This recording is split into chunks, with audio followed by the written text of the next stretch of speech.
तरफ बड़ी खबर यह थी कि सुरक्षा बढ़ गई है अब और सलमान खान खौफ में। ये तस्वीर मैं आपको दिखा रहा हूं, ये लॉरेंस बिश्नोई और सलमान खान और बाबा सिद्दीकी।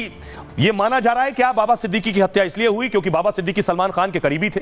ये वो लोग जिनकी गिरफ्तारी हुई है। प्रवीण लोनकर एक नया नाम है जिसकी गिरफ्तारी हुई इस मामले में। धर्मराज कश्यप और गुरमैल की गिरफ्तारी इससे पहले हो चुकी थी। अब मैं आपको बताऊं, इसके बाद सलमान खान के घर की सुरक्षा बढ़ा दी गई है। ये तस्वीर आपको मैं दिखा रहा हूं, सलमान खान का गैलेक्सी अपार्टमेंट मुंबई के बांद्रा में है और वहां देखिए सुरक्षा बढ़ा दी गई है। इसी कॉम्प्लेक्स में सलमान खान रहते हैं। बाहर मुंबई पुलिस का बड़ा घेरा देख रहे हैं, सिक्योरिटी मुंबई पुलिस की चाक चौबंद है। और सलमान खान घर के अलावा फार्म हाउस में रहते हैं। ये सलमान का फार्म हाउस है, अर्पिता फार्म्स, और यहां की भी सुरक्षा बढ़ा दी गई है। सलमान खान को खतरा है इसलिए सुरक्षा बढ़ाई गई है। बाबा सिद्दीकी की हत्या हुई है, उनका बेटा भी टारगेट पर था, लेकिन क्या केवल दोस्ती की वजह से, सलमान से दोस्ती की वजह से बाबा की हत्या हुई है? पुलिस इस एंगल से भी जांच कर रही है।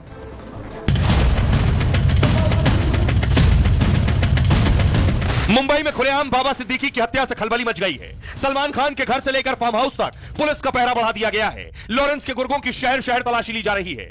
महाराष्ट्र की पुलिस ने 6 राज्यों के साथ लॉरेंस गैंग के खिलाफ एक्शन शुरू कर दिया है। सीएम एकनाथ शिंदे ने भी बाबा सिद्दीकी के कातिलों को चेतावनी जारी कर दी है कि हत्यारों को फांसी पर लटकाएंगे। किसी को भी हम छोड़ेंगे नहीं, कड़ी कार्रवाई करेंगे। अब दिखाऊं मैं आपको कि सलमान खान के घर की सुरक्षा कैसे बढ़ाई गई है और ज्यादा चाक चौबंद कर दी गई है। कल के बाद से 6 साल से लॉरेंस सलमान को धमकाने की कोशिश कर रहा। गैंगस्टर लॉरेंस ने सलमान के घर पर शूटर से गोली चलवाई थी।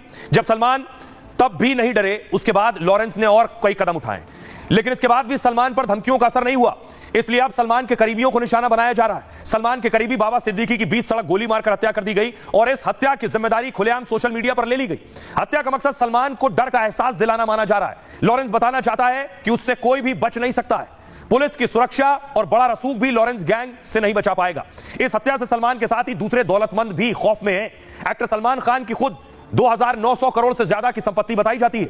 एक फिल्म के लिए सलमान खान 100 करोड़ से ज्यादा की फीस चार्ज करते हैं। इसके साथ ही उनका production house Salman Khan films भी है।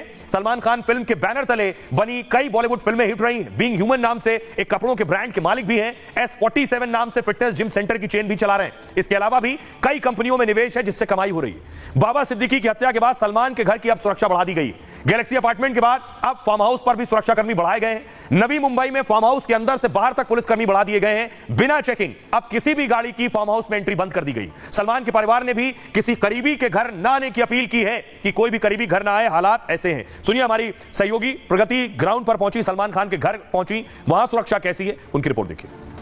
गैलेक्सी अपार्टमेंट के बाहर ये तस्वीरें आपको दिखा रहे हैं। मुंबई पुलिस हाई अलर्ट पर है। बाबा सिद्दीकी की मौत के बाद लॉरेंस बिश्नोई गैंग का नाम सामने आ रहा है। फेसबुक पोस्ट वायरल होता है जिसमें साफ तौर पर लॉरेंस बिश्नोई गैंग का नाम लिखा हुआ था। इसके अलावा सलमान खान को पहले ही लॉरेंस बिश्नोई गैंग की तरफ से धमकियां मिल चुकी हैं। फायरिंग यहां पर हो चुकी है। ये तस्वीरें आप देख रहे हैं, चाक चौबंद बढ़ा दी गई है। हाई अलर्ट जारी किया गया है। वर्ली हेडक्वार्टर से पुलिस की टीम यहां पर आई है। इसके अलावा लोकल पुलिस, बांद्रा की जो पुलिस है वो यहां पर उनकी तैनाती आप देख सकते हैं साफ तौर पर गैलेक्सी अपार्टमेंट के बाहर। वैसे भी अमूमन सिक्योरिटी हाई रहती थी, वीवीआईपी है, लेकिन अब क्योंकि ये मामला सामने आ रहा है, इसको देखते हुए और भी ज्यादा सुरक्षा व्यवस्था चाक चौबंद कर दिए गए हैं।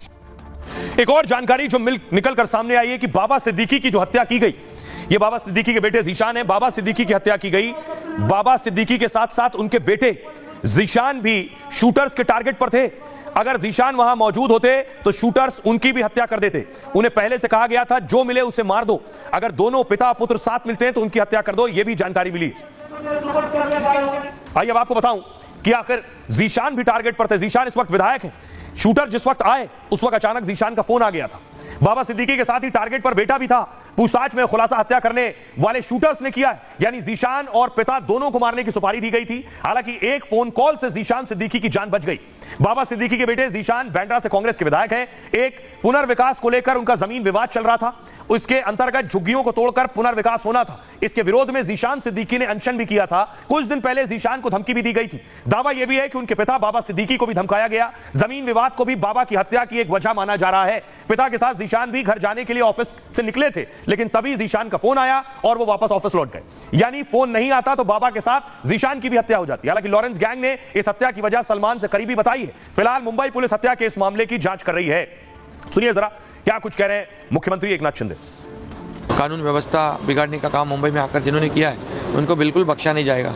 वो बिश्नोई गैंग हो या कोई अंडरवर्ल्ड का कोई भी गैंग हो, किसी को भी हम छोड़ेंगे नहीं, कड़ी कार्रवाई करेंगे और कड़ी सजा देंगे। वो जिनको धमकियां मिल रही हैं उनको उनकी सुरक्षा का पूरी जिम्मेदारी सरकार की है और सरकार पूरी तरह वो जिम्मेदारी निभाएगी। लॉ एंड ऑर्डर का जो सिचुएशन है, अजीत पवार जी के गट के दो नेताओं की हत्या हुई एक हफ्ते में, दो नेताओं की, इसका जवाब देना पड़ेगा। दूसरा कोई नहीं मांगे तो दोनों फैमिलीज के मैं लड़ूंगी, क्योंकि उस घर की महिलाओं के जो आंसू है वो मैंने देखे हैं।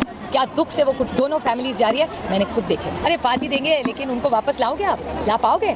कोई जांच होनी चाहिए। विपक्ष दल जरूर सवाल उठा रहे होंगे, लेकिन ये हादसा हुआ अच्छी बात नहीं है। इसके पीछे जो भी कोई हो गए उनके ऊपर कार्रवाई होनी चाहिए। जो फायरिंग करने वाले जो 2 लोग उनको तो पकड़ा है, लेकिन उसके पीछे किसका हाथ है इसकी जांच हो रही है और उनको जल्दी पुलिस अरेस्ट करेगी। हमने तो ओपनली बोला आपको लॉ एंड ऑर्डर वहाँ पर ठीक नहीं है, मुझे जान को खतरा है बोलने के बावजूद भी अगर पुलिस उसका रक्षण नहीं करता है तो ये बहुत बड़ा एक लैप्स है एडमिनिस्ट्रेशन की तरफ से।